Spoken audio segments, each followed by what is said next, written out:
Welcome to Rapid Fire. Today's game is Polar Bear in Space was originally released in 2021 on the Commodore 64 by Cytronic Software and RGCD. It's a shoot-'em-up / platform action game made almost entirely by one man, Sylvan Reinhold, with a little help from John Wells on music. The version of the game I'm looking at today is the updated 2022 version, which is about to get a new physical run on Cytronic as of making this, so look out for that if the game interests you. I was lucky enough to interview Sylvan for this video and get his thoughts on the game, and I'll let him introduce himself.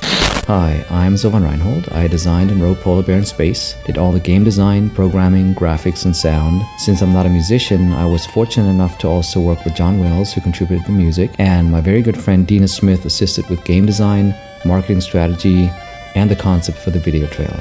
The game's story has you as a polar bear lost in space as you come across an alien space station and find out it has a transporter that can send you home. The only caveat is you have to collect 99 crystals to activate it. Thus, you have to blast and platform your way around the station, collecting them while surviving alien attacks and all the traps protecting the base. I asked Sylvan how long it took to put the whole game together.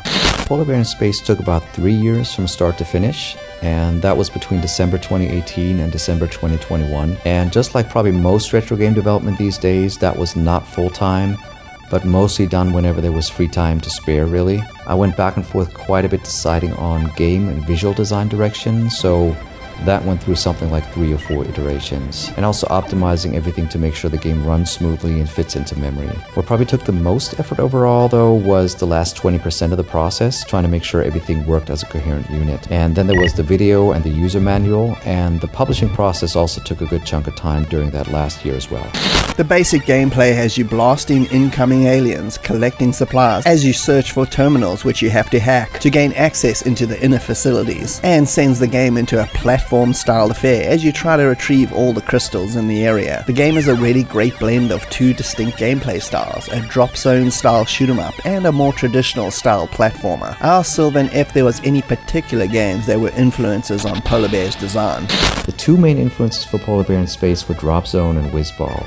Loved both of those games, played them a lot back in the day, and I enjoyed them not just for the game design, but also for the technical aspects. Matter of fact, the first piece of code I wrote for PBIS was the explosion sequence, and that was quite heavily inspired by the one in Drop Zone. But that was clearly before I decided that the main character had to be a polar bear. I'd actually planned something more like R-Type or Armalites as far as gameplay, but then I also wanted to add some platform elements. So that's really where the bear came in. So now you have a polar bear that's in space and explodes.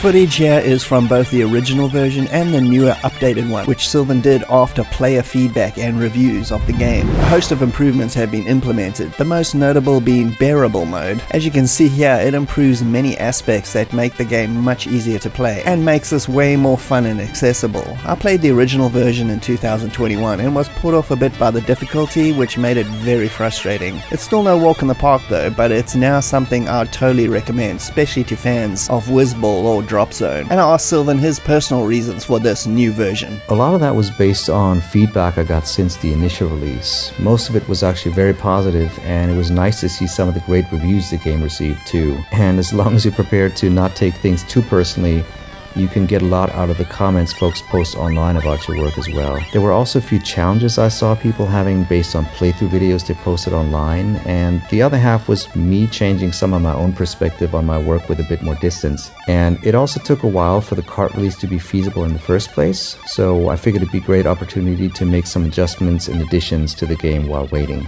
The bearable mode is just the tip of the iceberg with many other modifications which you can take a look at on the Cytronic Software site for the full rundown. I personally have enjoyed playing this game quite a lot compared to the original version. It's no secret I love games with multiple gameplay styles. That's always a bonus for me, especially when it comes to retro games. I asked Sylvan about the challenges he faced while bringing this game to fruition.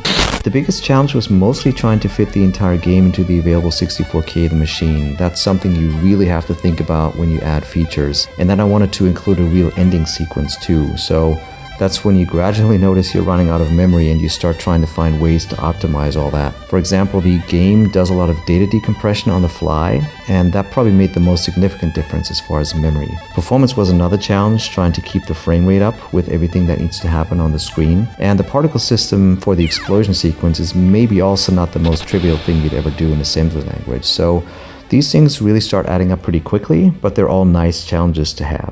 Overall, the graphics are excellent, small and detailed, with a great metallic style look and spot effects. It's not only visually appealing in the shooter sections, but the platform parts are wonderful as well. John Wells provides the music and delivers like he always does, with some epic Martin Galway inspired tunes that sit extremely well with the feel of the game. It's also much easier and way less fiddly to control, which is obviously very welcome. Out of curiosity, I asked Sylvan one last question: how he got his start in programming on the Commodore 64.